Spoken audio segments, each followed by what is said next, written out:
Chapter 315, Anxious Termiboros. What a coincidence! Lumion knew better than to consider it mere coincidence. Deep within the expansive underground of Trier, unexpected encounters were not uncommon, given the diverse cast of characters that frequented its depths. Quarry police, smugglers, cave adventurers, mineral researchers, wandering university students, members of secret organizations, wanted criminals, mobsters, heretics, and anti-government militants were active here. However, the odds of stumbling upon familiar faces in such a dark domain were almost negligible. This wasn't like the time he had rescued Jenna. Lumion had doggedly followed the trail. Monette's presence, monocle affixed, roused Lumion's caution. He mustered a semblance of a smile and replied, "Indeed, what a coincidence." With one hand casually slipped into his pocket, Lumion played his role, pretending to secure the candles and materials on the stone surface. The intention was to convey that the ritual was complete and he could depart whenever he pleased. There was nothing of value to plunder or destroy. Monette adjusted his monocle and, with a wave of his hand, offered a departing smile. "See you above ground." And just like that, he withdrew, his footsteps fading into the depths. Lumion was caught off guard. He's leaving just like that. Could it really have been a coincidence?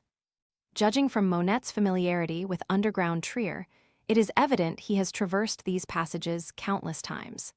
Yet, that level of familiarity should have taught him that barging into a well-lit spot amidst the darkness could easily trigger conflict. Common sense dictates that a stranger's presence in the quarry cave warrants cautious observation for any approach. The abrupt, nonchalant appearance seemed off. Does he truly possess that much confidence in his prowess?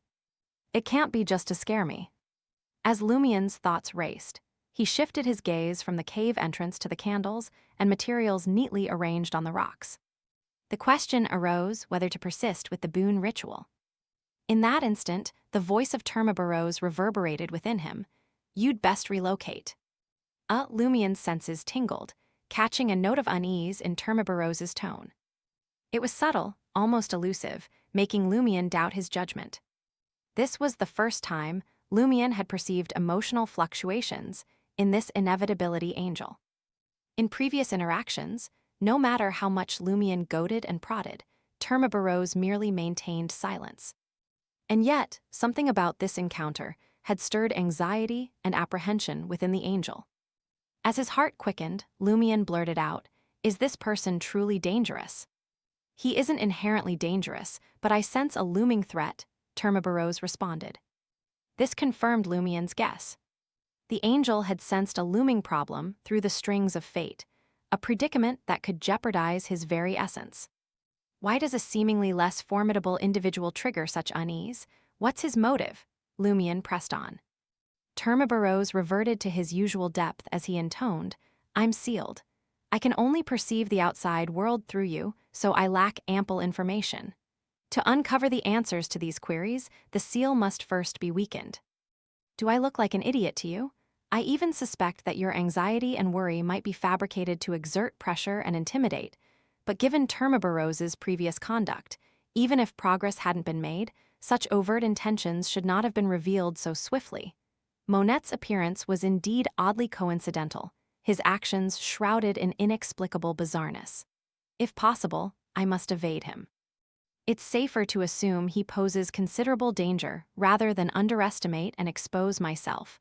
With a brisk pace, Lumion gathered his belongings, clutched the carbide lamp, and exited the quarry cave. Drawing upon the subterranean map, meticulously memorized from Gardner Martin's records, Lumion navigated closer to Quartier de la Cathédrale commemorative, discreetly delving a few meters below ground level to stumble upon another somber, soundless quarry cave. He incorporated no fewer than 3 evasive maneuvers along the way to evade potential trackers. Exhaling a breath of relief, Lumion surveyed his surroundings and rested his carbide lamp upon the ground. On a moderately level rock, he arranged the candles and ritual components, ensuring their proper alignment. Abruptly, a flicker of motion in the shadows at the quarry's edge pricked his senses. Lumion's heart skipped a beat. Clasping the carbide lamp cautiously, he directed its beam toward the source. A bluish-yellow radiance pierced the obscurity, unveiling a black rat partially concealed by gravel. The rat made no effort to evade the light. It stood still. After a few heartbeats, it pivoted languidly and vanished into a minuscule crevice at the rock wall's base. For some reason, Lumion sensed a disproportion between the rat's right and left eyes. Gripping the carbide lamp, tension once again coursed through Lumion. He hushed. Termiboros, is there a problem here too? Termiboros's voice resonated within Lumion's being, emanating a regal aura. It's best if you pray to the Fool immediately for angelic protection before moving elsewhere. Could the situation be that grave? Lumion's pupils dilated. Swiftly producing an additional candle, he hastily constructed the altar. Not a shred of concern lingered regarding Termiboros potentially manipulating him into a detrimental choice. After all, supplicating the Fool was Lumion's last resort, and it undeniably served his interests. From a different vantage, the very fact that circumstances compelled an inevitability angel to indirectly beseech the Fool's protection implied that something far amiss was afoot. Unleashed, the peril would prove unfathomable. Being both mentally and physically optimal, Lumion's adept hands fashioned the candles, a process lasting just over 10 seconds. He sanctified the dagger and forged a wall of spirituality that enshrouded solely him and the altar. Methodically, he ignited the 3 candles sequentially, from deity to humanity, from left to right, punctuating with drops of essential oil and extract. Amidst the haze and wisps of fog, Lumion exhaled, reciting gravely, "The Fool that doesn't belong to this era, the mysterious ruler above the gray fog, the king of yellow and black who wields good luck. I implore you. I implore your protection." As the ritual unfolded, Lumion surrendered to the mist's embrace, the prickle of his skin, the lassitude of his mind. Once more, he glimpsed the 12-winged seraph, pure luminescence descending from infinite heights to envelop him. As the radiant wings receded and dissolved, Lumion's senses jolted back to him.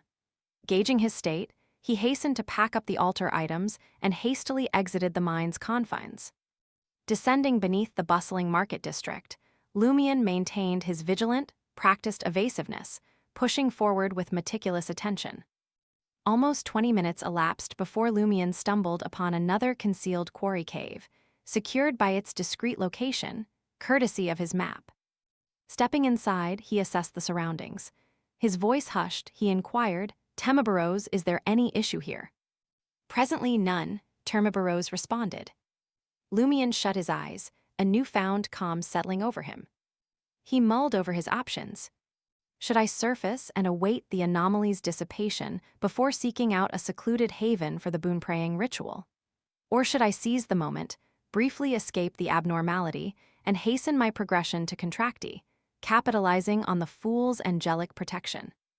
In keeping with Lumion's disposition, he leaned towards the risk. The scenario wouldn't change later.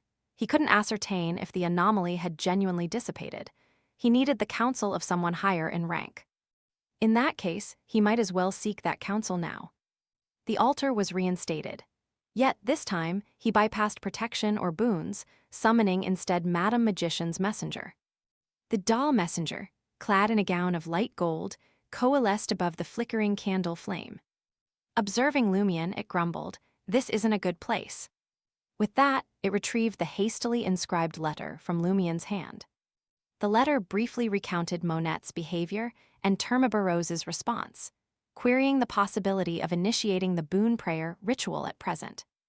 Lumion exercised some cunning here. He didn't outright solicit Madame Magician's protection, merely inquired about feasibility. Hiring a demigod came at a steep price. Lumion deemed it currently unaffordable.